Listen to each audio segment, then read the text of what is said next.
Bismillahirrahmanirrahim. Assalamualaikum warahmatullahi wabarakatuh. Alhamdulillahirrahmanirrahim. Wa sholli ala Muhammad wa ala ali Muhammad. Bismillahirrahmanirrahim. Di sini perkenalkan nama saya Syahrul Barak dan juga dokter pembimbing saya itu Dr. Haji Iwan Setiawan, SPTHT, PL Konsultan. Sebelumnya kami ingin mengucapkan terima kasih kepada tim panitia Urecall telah menginklusi paper kami dan juga memberikan kami kesempatan untuk mempresentasikan judul paper kami dengan judul Risk Factor Analysis of Gender in Women with Eustachian Tube Dysfunction atau analisis faktor risiko jenis kelamin perempuan terhadap insidensi disfungsi tuba Eustachius, sebuah literatur review. Sebagai pendahuluan, di sini kita harus mengetahui terlebih dahulu apa itu tuba Eustachius atau nama lainnya tuba auditiva atau juga saluran Eustachius, yang dimana ini merupakan saluran yang menghubungkan antara telinga tengah dan juga nasofaring. Tuba ini memiliki beberapa fungsi, yaitu pertama fungsi proteksi yang adanya mukosiliar dari saluran tuba sehingga bakteri dari nasofaring tidak bisa naik ke atas sehingga area atas tetap steril. Dan juga ada fungsi-fungsi proteksi, misalnya ada suara yang keras sehingga akan merusak struktur telinga tengah. Ini dapat dipertahankan tekanannya oleh tuba Eustachius ini sehingga tekanan telinga tengah dapat terjaga dalam batas normal. Dan juga fungsi drainase sekret, apabila telinga tengah ini akan menghasilkan cairan secara konstan ya normalnya, itu dapat didrainase dari telinga tengah dari saluran tuba ini. Dan juga ada fungsi keseimbangan tekanan yang dimana menjaga keseimbangan tekanan telinga tengah yang memang normalnya itu sekitar minus 50 mmHg sampai plus 50 mmHg, sehingga dia tidak terlalu minus dan tidak terlalu berlebihan. Karena kalau terlalu berlebihan, dia akan menyebabkan gendang telinga akan menjadi bulging atau menonjol keluar. Itu juga berbahaya, dan juga apabila terlalu negatif juga akan menyebabkan telinga retraksi, dan itu juga berbahaya. Nah, apabila terjadi gangguan pada telinga tengah, misalnya terjadi peradangan atau terjadi infeksi, itu akan menyebabkan, misalnya ada pembengkakan gitu ya, itu akan menyebabkan fungsi-fungsi dari tuba ini yang seharusnya berjalan dengan baik, langsung ketiga-tiganya itu menjadi bermasalah. Misalnya pertama adalah fungsi dari drainase, di mana drainase cairan dari telinga tengah ini akan terhambat sehingga telinga akan terasa seperti penuh, berdenging, dan gejala-gejala otologis lainnya dapat timbul. Dan juga fungsi pembersihan mukosiliar ini akan terganggu karena peradangan sehingga bakteri-bakteri yang ada dari nasofaring dapat naik ke atas menuju telinga tengah. Di mana telinga tengah ini bila ada perkembangbiakan bakteri yang awalnya penumpukan cairannya itu steril akan menjadi dari awalnya transudasi dapat menjadi eksudasi, atau penumpukan cairan dengan protein dengan bakteri, yang dimana bakteri-bakteri ini akan berkembang biak yang awalnya telinga tengah itu tekanannya terjaga akan terjadi pembengkakan sehingga telinga akan bulging dan bisa menjadi robek atau perforasi, atau juga menjadi kondisi kronis yang bisa saja dapat tumbuh kolesteatom, yang dimana itu merupakan jaringan ganas yang dapat merusak telinga tengah ya. Untuk epidemiologinya adalah di Amerika itu kunjungan terkait ETD ini adalah sekitar 2,2 juta kunjungan tiap tahunnya, yang ternyata setelah kita melihat lebih rinci lagi untuk kelompok umur yang paling sering mengunjungi itu ternyata adalah anak-anak, dengan rasio dewasa banding anak-anak itu 1:40. Untuk dewasa ini terbagi lagi jenis kelamin perempuan dan laki-laki. Ternyata beberapa penelitian terakhir menunjukkan peningkatan pada jenis kelamin perempuan lebih tinggi dibandingkan laki-laki. Hal itu dikonfirmasi oleh data rekam medis dari RSUD Karanganyar tahun 2021, itu menunjukkan perempuan memang lebih tinggi dibandingkan laki-laki untuk angka ETD-nya.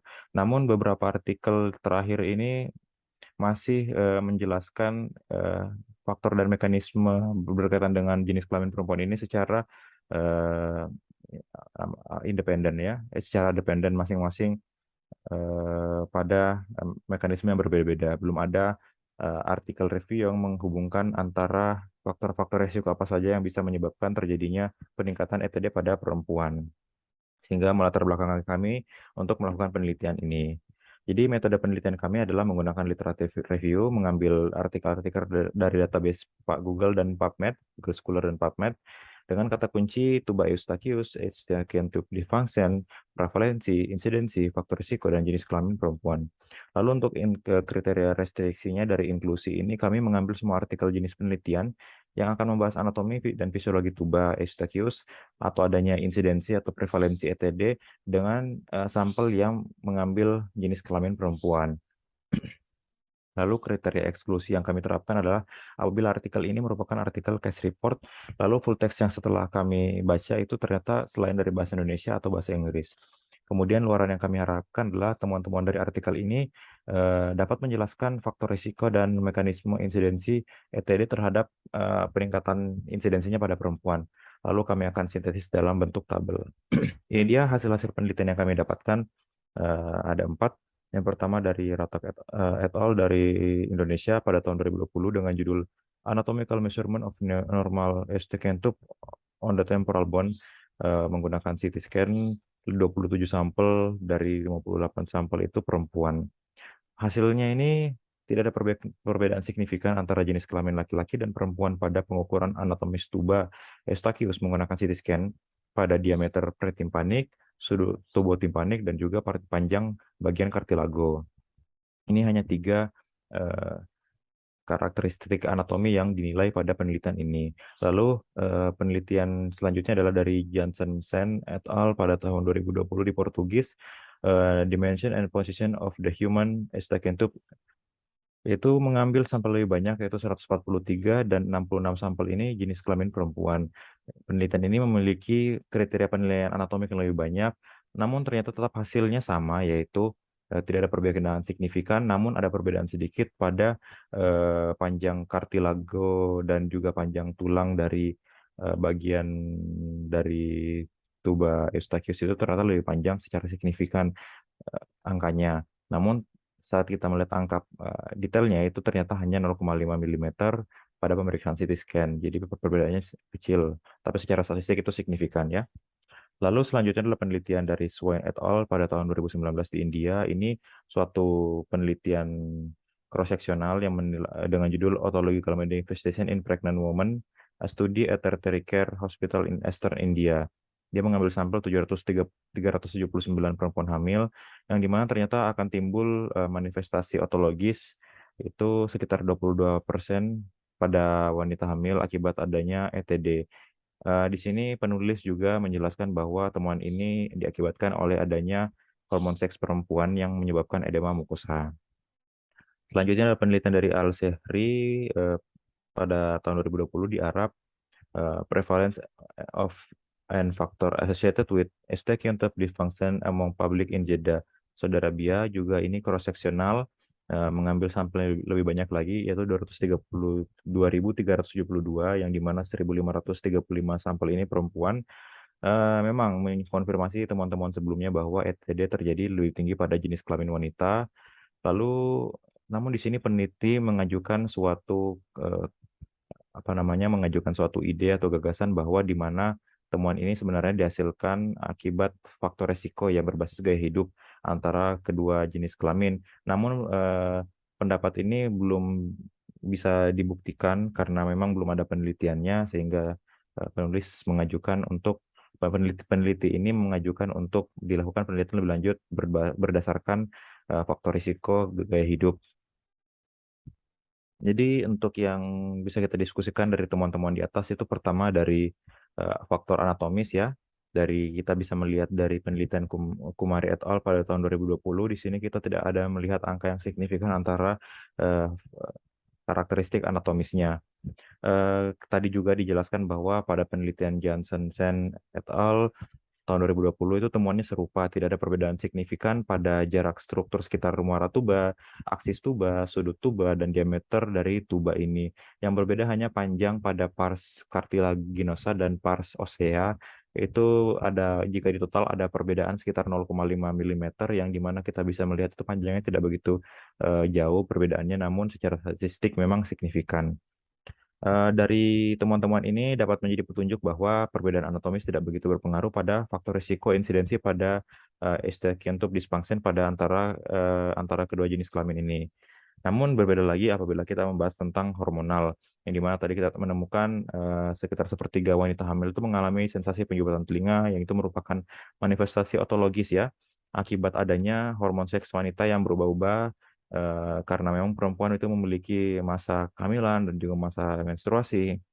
yang di mana hormon-hormon ini menyebabkan terjadinya retensi cairan dan juga natrium, yang di mana itu sifatnya akan menyebabkan edema mukosa, yang di mana edema mukosa ini akan menyebabkan pembengkakan saluran mukosa pada tuba Eustachius. Lalu juga kita bisa melihat faktor lain yang diajukan oleh Al-Sehri 2020 tadi, apabila adanya faktor resiko yang berkaitan dengan gaya hidup antara kedua jenis kelamin. Namun peneliti tersebut belum dapat menjelaskan keterkaitan faktor resiko tersebut terhadap insidensi ETD, sehingga ini dapat diajukan sebagai penelitian yang baru untuk di masa depan nanti. Sehingga kesimpulan dari penelitian ini bahwa terdapat penjelasan yang dapat menjelaskan mekanisme ETD pada kelompok usia anak-anak dan dewasa.